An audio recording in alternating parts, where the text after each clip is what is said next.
Selamat pagi Bapak Ibu Saudara yang dikasihi Tuhan. Tema renungan pagi hari ini adalah tangan kanan. Apa sih artinya tangan kanan Saudara?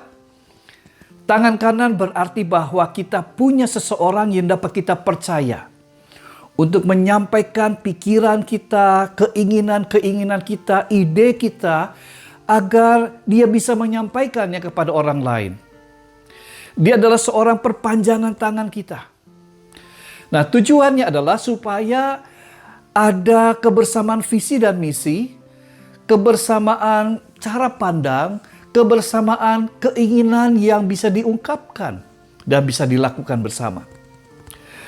Rasul Paulus berpesan kepada Titus dalam surat Titus pasal 3 ayat yang ke-8, Paulus mengatakan begini, "Perkataan ini benar, dan aku mau supaya engkau dengan yakin menguatkannya, agar mereka yang sudah percaya kepada Allah sungguh-sungguh berusaha melakukan pekerjaan yang baik. Itulah yang baik dan berguna bagi manusia." Nah, saudara, dalam diri Titus, Paulus menemukan orang yang tepat. The right man on the right place. Untuk melakukan suatu tugas penggembalaan Paulus kepada jemaat-jemaat di gereja perdana. Titus adalah orang yang Paulus anggap tepat menjadi penyalur pikirannya, ide-idenya untuk mengembalakan jemaat-jemaat itu.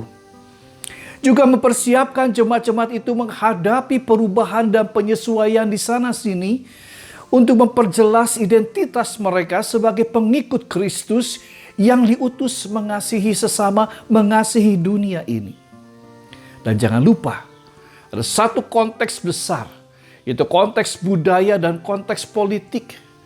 Pada zaman itu, Kekaisaran Roma menguasai banyak negara-negara, termasuk orang-orang yang percaya kepada Tuhan Yesus Kristus, kepada gereja Tuhan. Saudara, Paulus memproklamasikan siapa Titus di dalam surat 2 Korintus 8 ayat 23.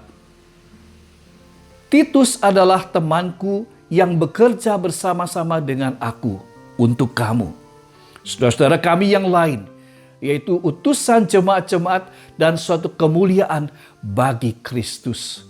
Nah, saudara-saudara, ada beberapa penugasan Paulus kepada Titus. Yang pertama adalah Titus diharapkan mampu menata pengumpulan persembahan untuk dukungan pekerjaan para rasul, yaitu memberitakan Injil yang berpusat di Yerusalem. Dan yang kedua adalah Paulus mengharapkan agar Titus mampu mengendorkan ketegangan antara Paulus dengan beberapa orang dalam jemaat Korintus dan juga jemaat di kota Kreta yang berusaha mengacaukan kesatuan dan persatuan, merubah, menghancurkan keutuhan jemaat sebagai satu tubuh Kristus dengan paham-paham yang sektoral. Nah, Bapak Ibu Saudara, kadang kita memang memerlukan tangan kanan. Seorang lain yang bisa kita percaya untuk menjadi penyambung lidah. Agar kita bisa menyampaikan ide, pikiran kita, keinginan kita, ketimbang diri kita sendiri yang harus menyampaikannya. Mengapa saudara-saudara? Mungkin ada orang-orang yang sudah mempunyai kesan yang kurang baik kepada kita. Tetapi juga mungkin ini sebagai pendelegasian. Kita mendelegasikan agar orang itu bisa menjadi leader pada waktunya. Bisa menjadi seorang pemimpin pada waktunya. Nah, saudara-saudara, kita harap supaya janganlah ide-ide yang baik, pikiran-pikiran yang baik terhalang oleh karena kekurangan diri kita. Carilah orang yang tepat untuk bisa melakukannya. Mereka yang kita anggap dan mereka anggap bisa diterima.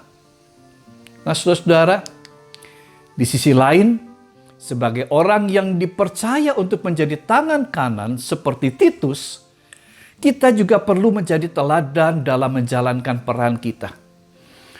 Orang bukan melihat materi apa yang hanya kita sampaikan. Orang tidak hanya melihat materi apa yang kita ajarkan. Tetapi mereka juga melihat pengajaran itu melalui keteladanan hidup kita. Tangan kanan.